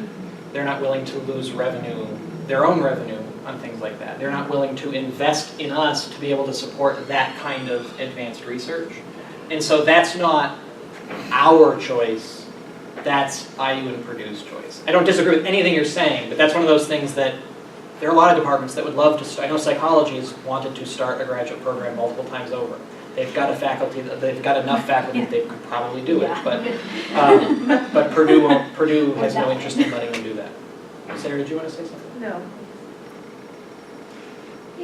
I heard that like IU might be like pulling back or like out, so it'd just be Indiana Purdue what? That was another Yeah. Yeah, I'm wondering if you could explain that little timeline, because I was getting a little confused about that today, because LSA is now, I think now officially linked with USAP, right? And that's coming at the end of December, that there has to be some decision made about some of these USAP recommendations about whether or not Purdue and Indiana are still gonna, be our parents. Yeah, so IU and Purdue just recently, a couple weeks ago, last week, officially extended the IPFW management agreement for 5 years. Yay! But built into that 5-year extension was the agreement that they were going to produce a set of recommendations stemming from the LSA proposal back in January by December, with the hope that they could get it submitted to the state legislature for the annual budget biennium by January. The wording of the extension can be interpreted in a couple of different ways. All right, so it's not precisely clear at this moment what the future of IPFW is going to look like. One, assuming they're able to actually come to an agreement. One version of it is that IU will create an IU Health campus in Fort Wayne that will be the med school, that will be nursing, that will be dental technology, and that will be medical imaging. That IU will invest resources and create this campus here. And that the rest of Purdue will get some sort of enhanced engineering manufacturing presence maybe, but the rest of IPFW would just stay IPFW. The other way and so if you read Purdue's press release about it, that's kind of the way it seems that's what's going to happen. If you read IU's press release about the LSA extension, it seems like IU is going to do its thing on the health campus, and then we don't care what happens to the rest of the school. And that the rest of the school at that point would potentially become Purdue Northeast, Purdue Fort Wayne, Purdue, who cares? And will Purdue invest more resources? Who knows at that point. The problem with that as it currently stands, like essentially, we don't think of it this way, but essentially IU and Purdue are negotiating over the future of Northeast Indiana. And right now IU has its hands on nursing and dental technology and medical imaging, which generates a significant amount of revenue every year. That's great for IU. Purdue's not getting anything out of the deal right now. And so part of the negotiations have to be, what are we going to get that enhances our status, that enhances our revenue, that enhances our reputation, to agree to allow this thing to move forward. Allegedly, they're potentially close to some sort of agreement. Maybe they have an agreement already, they're just working to find details. Maybe they're overstating what their hand is at this point, it's unclear. But if they think they can get something done by December, clearly they've made some sort of progress. But if you actually read the extension, it says IU would get these things and then Purdue would get whatever it decides it wants. Like it's really vague about what Purdue's going to get out of it. So we don't know yet, but there's going to be big changes coming. Okay, but then, so we've been told by some people, Andy Downs, keep them separate. Then with this press release from Purdue came out that does state USAP and LSA, perhaps there's a relationship there that USAP will be contingent upon the future plans as well, that it will be used, that the data will be used to make the conclusions that they come to. So in promoting this to the public, do you promote that they are linked or do you promote that they are separate? What's interesting is the way they talk about USAP in the press releases, they're interested in the process moving forward. They're interested in seeing what IPFW is doing on its own. They want to see how are we restructuring, how are we proposing investing new resources, how are we doing whatever. I don't take as genuine though the idea that if Chancellor Carwine came out in the fall and said, here are these 15 things we're going to do because of USAP and this is going to make IPFW a stronger place, and amazingly enough everyone on campus agrees and we're moving forward and yay IPFW! I can't believe that IU or Purdue would actually change their course at all. And so like the management agreement does link them in some ways. It does say that the motherships are interested in what USAP is doing. But at the same time, from my perspective, I don't actually see how anything we accomplish in 6 months of USAP is actually going to change whatever future courses they decide. I could be wrong. They could have come up with, maybe there is a magic bullet IPFW could fire that would get them to go, oh my goodness, we're wrong. We need to leave IPFW alone. But I don't see what that bullet could possibly be. Especially not a bullet that would actually cause IPFW to rally behind the change. I mean, if I won't say what I was going to say. That would be too nightmarish. If the USAP changes, if they do happen though, they promote that IU is not being successful on this campus in quite a few ways listed right there because those departments are IU in majority. Does that not, so if USAP were to pass, does that not also promote that LSA, like that there's more of a rationale or a logic to it to have IU pull out of the majority and take health sciences? I think IU's response is they have nothing to do with IPFW as it is. Okay. IPFW's big complaint is that they're left out of the decision making. All right, I don't know what I just said. IU's big complaint is that they are left out of the budgeting conversations, they're left out of the decision making about how any of these programs work to begin with. And that Purdue is the managing partner here, that IPFW doesn't communicate effectively with IU about things we're thinking about doing. And so if Purdue is just going to be managing anyways, why do they even need to be part of the name if we're just a Purdue campus? And so the point you're making is a good one, but at the same time, I think IU's response, and some of this has been in, some of this was in the letter that John Applegate sent to Janet that got printed in the newspaper a few months ago. That basically they feel like they're not really that invested in what IPFW is to begin with right now. And so this isn't really changing it. Like, this is kind of irrelevant because this isn't something that they've ever been involved in previously. So what's the ultimate goal then? Do you fight LSA? Do you fight USAP and LSA? Do you fight USAP in the hopes that it changes? Like, what's the best plan of action in that regard? I think you don't fight USAP. Okay. I think, no, but this is a good point. I think you fight against the crappy things USAP wants to do and work with the good things USAP wants to do. I mean, USAP does make some good recommendations about things we can do to support student success and make the campus a better place.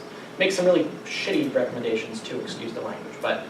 Can I add to that though? I think that the best argument is an argument for a comprehensive university in Fort Wayne. And that is actually an argument that wins both USAP and LSA. Because obviously USAP, if it's followed through on, we become less and less comprehensive. But if LSA plays out the way some might want it to, which is the original proposal that we become Purdue Northeast, we will become less and less comprehensive that way too, because Purdue is not going to want to champion the liberal arts of a regional campus. That I think we would all agree on. So I think your group should be for something, and it should be for a comprehensive university in Fort Wayne. And that is an argument that I think does appeal to IU. They do not want to be seen in the public relations world as being somehow responsible for the death of liberal arts in Fort Wayne, Indiana. And so that's actually pressure that when it's put on them, they seem to respond. Whenever there's a public letter that comes out saying that IU is abandoning liberal arts in Fort Wayne, they get a little bit upset about that. They don't like that message. And John Applegate has said personally to me that they have a commitment to the liberal arts in Fort Wayne, and they want people to know that. Now, whether that's empty words or not is hard to say. But And whether or not John Applegate can actually influence whatever Miro is doing. Well, and can speak exactly for the IU system. I trust he believes that message. But yeah, so that's I think the key is being for comprehensive education. Kind of getting along what Charlotte was saying too, where else does she go? Right. For an education.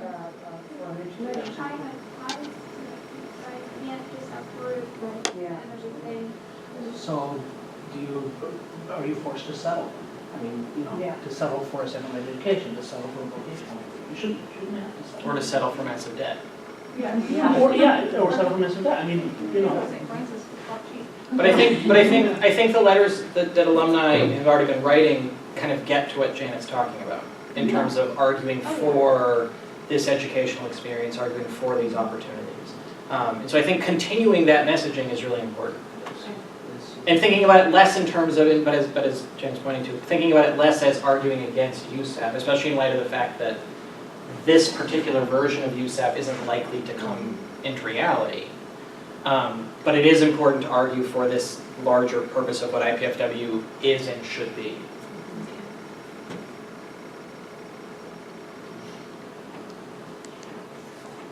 I know we're writing letters, and so I think that's made an impact, like they're reading them something. Is there any way we could like hold a sign or something where they sit and we're like, hey, this is our argument, this is how we feel, this is our argument, this is my personal testimony. Like, is there any chance of that happening, or? Needs to be administration with car Like, lines. to anybody that can make a difference. Or even in the community, like, can we go to Fort Wayne, like, and get more news reporters, get it on 21 Alive or other, I don't know. I mean, I think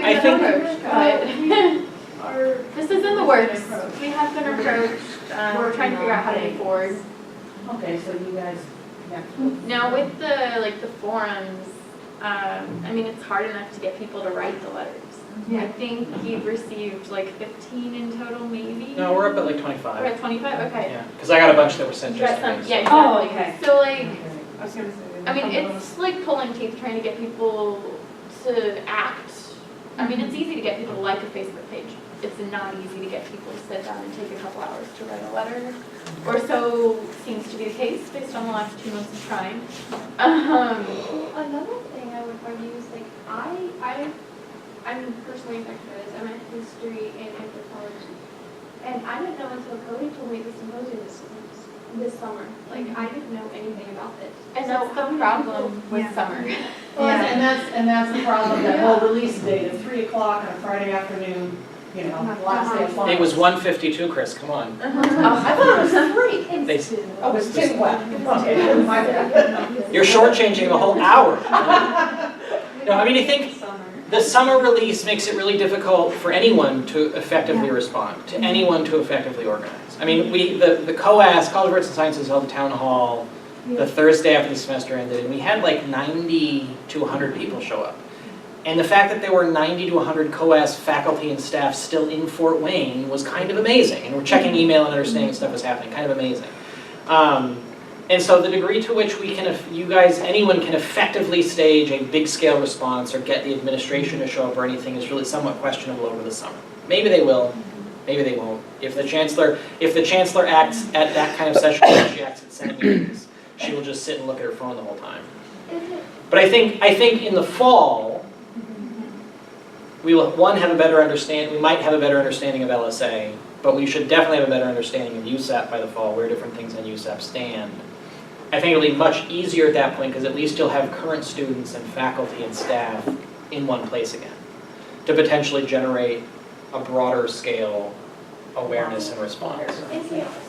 Something to add to that, one of our strategies we're trying to plan ahead for is, and if you're a part of any student org groups, or you are a faculty advisor, or you have ties to one, getting a lot of student orgs, like we did with LSA, to come together, put their names on flyers so that they can be sanctioned, like within sanctions posted, to put together an informational session like we did with Andy Downs in February on LSA. Yeah. To co-host and come together as a collective unity, because it was hard enough with 6 of us, 6 different groups. So I mean, if we come together as one big group, that's kind of the hope. And so we will be approaching lots of student officers to try and facilitate that movement within the next month or 2. Maybe to look at like the inbox, like what do we want? Yeah. Well, IPW to respond. Do we want them to say, okay, we're going to leave it alone and keep it the same? Or do you want to like, okay, what do you guys want? Because they're going to come to us eventually if we do get seriously talking to them and ask us what we want. So we kind of, as a whole group, need to come down together and like, okay, what do you want as a response to when they ask us what we want? And for me personally, I think it should be like, well, if you're asking recommendations, why did you ask your alumni first that graduated from the programs? What was the faults of that program? Because you did those course evaluations, you write out about your program, what's the faults. And I was honest with anthropology. There were some faults in anthropology. You know, I was kind of harsh, but I was honest. I think those should be a lot more valued than what they're doing right now and kind of objectively trying to look at it. They're not looking at the experiences of this alumni that went through the programs already and the experiences that they had and the trouble they might have experienced and the good things they might experience. And I think honestly alumni is the best thing they can pull at. That's something I want to bring to the group, that we focus on, like, hey, why don't you talk to more of your alumni about what changes could you make to those programs if you really are worried about restructuring them. I was just going to say, and being an alumni, being a professor on campus now, you have IPFW being in flux. Ever since I went to IPFW, they're always thinking about making it up, what are you going to do, what are you going to be called, Fort Wayne University, and all that stuff. Back when we didn't have dorms, we didn't have the science building, we didn't have any other car parking or any of that. And that has always been something that's been going on. But back then, the economy was around engineering. And so we had TOCAN, ITT, Magniflox, all that kind of stuff happening. And we were slow on the uptake of technology. So where we're at now, the healthcare field. So IU is looking good, and they're coming up and starting to get our basketball on the model. And you go and you guys can do what you want to. Because we went through that in the 80s and 90s and stuff. We're cool now. And so the thing that we have with nursing is that if there's a big, if the population is going there, my sister works in Crown Point, and she knows, there's all these things going about our year and our things here. So it's one of the big focuses. And so in looking at the alumni, it depends on, I guess, when the alumni was here and what they had to facilitate that. From what I understand, we had our women's study for our youth affairs.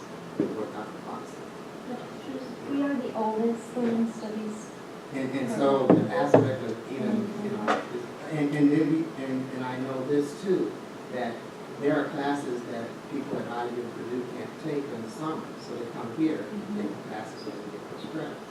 So there's a lot of things we can do and facilitate even, you know, IU and Purdue.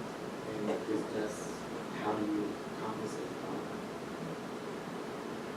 that? I will say one thing that you should think about as you're crafting your messaging and organizing yourselves is recognizing that different administrators feel very differently about these things, that we tend to just lump the administration together, but Chancellor Carwine and Vice Chancellor Drummond have very different outlooks.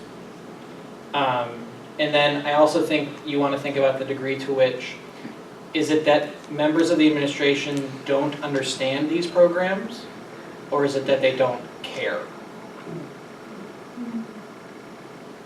And the degree to which you answer, how you answer those questions should dictate the messaging you're putting out there and how you're trying to address these things. Because at a certain point, I don't think Chancellor Carwine understands a lot of the liberal arts programs on our campus. And I don't think she feels like she needs to. And so we can talk till we're blue in the face about the value of a history degree, or a women's studies degree, or a philosophy degree, or an anthropology degree. And I don't think that argument is going to resonate with her as an individual. With a larger community, that's a different thing. That's a very different thing.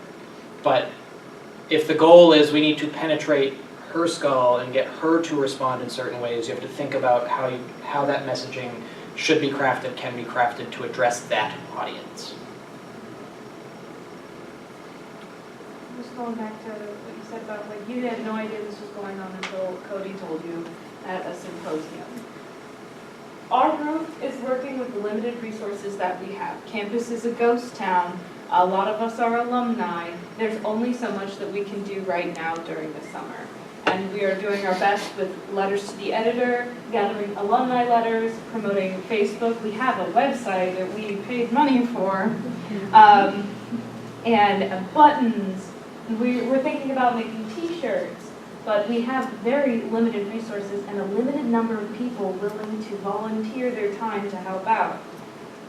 And if you want more people to know, you're gonna have to share the posts. You're gonna have to retweet. You're just going to have to grab your friend that's in anthropology with you and be like, your program's gonna die, or whatever it is you gotta say to get them to look at our Facebook page for 10 seconds and realize something's going on.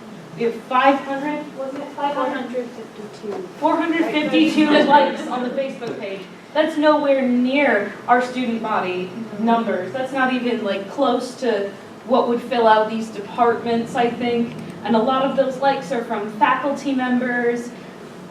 We need more people just getting the word out. Nobody knows. And that's something very simple people can do that can be done through social media. You don't even have to put on pants. It's a very simple fix. I have to say, you guys have done a remarkable job in what, months are we talking about? You know, or a month and a half or something? I think you guys have just done a wonderful job. And I wasn't faulting you guys at all. I was just saying, you guys should have released it in the summer. Millions of people come from out of state, so they're back home, they're living their summer. Yeah, they have no idea what's going on. Going to the beach. And the only way we can reach out to these people is through social media, but we're hitting some roadblocks with people not, sharing things to their friends or being like, hey, fellow IPFW student whom I went to class with, who I have friends on Facebook, did you see this thing? And just the lack of that second tier of communication. There's us, and then there's people that could spread it more. I think that's going to change. You've got a roadblock. Oh yeah, it'll change a lot. But if you want something to start happening now, But I mean, even tonight is a confession of that. Yeah. I mean, look at how many people didn't show up that said they were interested that didn't end up coming. That's what I'm talking about. I think one of the things you want to think about moving forward too is I mean, you made the point, grab your friends in anthropology, whatever else, but I think you also want to grab Your your STEM friends, your friends in business, and your Yeah. friends in nursing, and your friends in all of the programs, and get, because I think one of the things that the chancellor will start listening to is that it's not just the 9 COAS departments complaining that they're on a list, but it's the IPFW community complaining that the list was created in the first place. Yeah. It's the IPFW community as a whole complaining about the vision of IPFW that this kind of proposal projects. And not just students though, here's the thing, is I think if there are faculty you're close to and departments not on this list, reach out to them because they can be a powerful voice too. And oftentimes, they might not realize what to you being in that particular major means. So, think about that kind of outreach. But the community is huge too. It doesn't necessarily have to be somebody connected to IPFW. That kind of outreach. But so I know this is going to sound really lame, but in women's studies we have this little thing called each one reach one, right? So think about you could double the size of your group if each one of you reached out to a new person. And I think that kind of personal touch, like more than social media. We've talked about this. We've tried. More than social media, where Oh yeah. I don't know. People say they're coming, they're interested, and they never do. But if you could all just say, pressure's on, bring one new person, or one person who's been interested but maybe has flaked out, and then just commit your energy to that peer pressure with that one person. Like, I know I'm serious, like I No, we know you Yeah. are. The sad thing is that's what we've been trying to do for, 3 or 4 weeks now, and the problem continues to arise that someone says they will, and then they don't show. And then you ask them why, and I mean, it's summer, there's valid excuses, but it's like, it does take people to make things happen. And so the few of us that continue to push this. I mean, this will either make you feel better or worse, but, in COAS, when this happened, Cognitive Science, when this happened, we had a faculty and staff email list going. And for like 2 weeks, every time you opened your email, there were 42 messages from everyone and their mother complaining about this and talking about that, going on about that. And at this point, it's 3 faculty every 4th day with a new thought or a new idea or whatever else. And the further we get especially the further we get into the summer, the further away we get from the report and the anger and the frustration, but also just that the weather's really nice and whatever else. It's that people just kind of lose their focus and they lose their steam a little bit. It will, for the alumni, this doesn't necessarily help you, but it will, as Chris pointed, it will pick back up as we start building towards fall again. As we start really getting closer to the point when a lot of this stuff is going to start really being talked about by the administration and the plans are going to be laid out and everything else. It is going to pick back up in the interest. Has anyone seen any mass emails from IPFW about USAP? Because I know with the LSA, and there was an email that was sent out to students from the chancellor and all that stuff, but I haven't really, either I missed something or. No, you have a survey about my thoughts on the school and then. Well, I know the LSA did have a survey. Yeah. That was probably the campus climate survey, Yeah. which is not related to USAP. I'm taking classes now, and I haven't received any class. I just want to add a couple of things to what's been discussed right now. One of the things that I think our group is having issues with as far as recruitment and getting the word out and stuff is the organization is in many ways primarily alumni run, and our influence only goes so far on campus. And I think that since a lot of the people we're reaching out to are also alumni, their concern for this issue is probably not the same as, say, a student in a current program that's targeted or something like that. So one thing that, just for kind of a little timeline information, in our conversations with executive officers and student government, we've been told that they're going to start soliciting student opinions with surveys and things like that starting in the beginning of the fall semester. So I think what we would really ideally like to see is a good, strong student base to start the year off with that's involved in kind of this conversation. because we've basically been told very directly that they have no concern for community input, no concern for alumni input. As far as the student government is concerned, they're only concerned with student opinion on the issue. So not that they make or break policy, but whether or not they come out in support of these recommendations or against the recommendations or asking questions about the recommendations could potentially really change the conversation on campus. And so I think as students like yourself and anyone else that is a current student and is going to go on into their program, we're really relying on you to also each one reach one, because our ability to organize on campus is going to come to an end, and a lot of us are not even going to be in the state anymore come fall. So don't wait for us to kind of say, okay, here's the reins. Exactly. You know, if you're excited about this issue, you know, go ahead and, you know, if you can't make the meetings that we have, that's fine. You can still have conversations. You can still get your friends. Speak up if they don't work for you.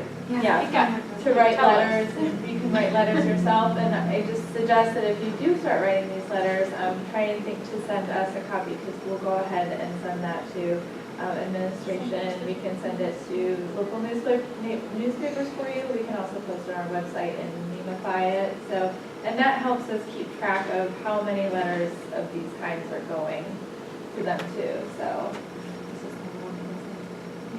And this is a political tactic that someone is making fun of. But the summer is like a weekend.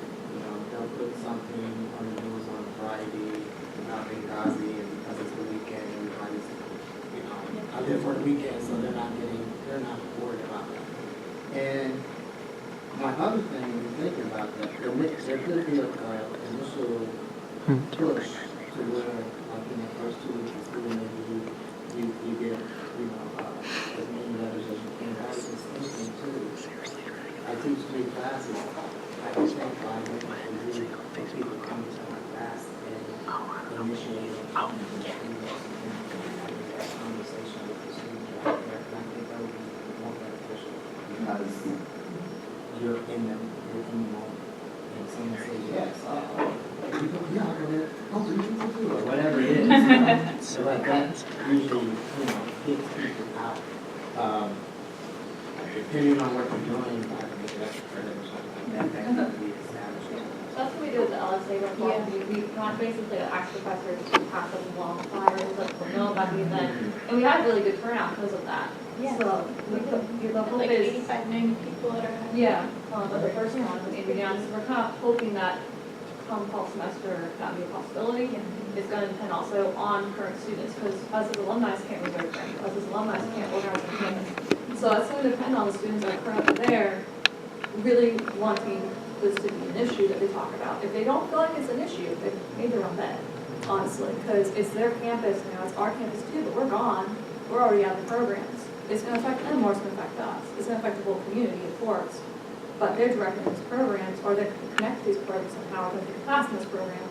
They need to kind of start, you know, getting riled up about it a little bit, not to the point of rioting in the streets or anything like that, but getting to the point that they want to do something or share a post or have an action. So it's a little bit hard to do in the summer, I understand that. It's always hard to do in the summer, and it's probably going to be still an issue no matter what. But just getting people involved, just to say, hey, what you guys are about, message us, and we'll talk to you.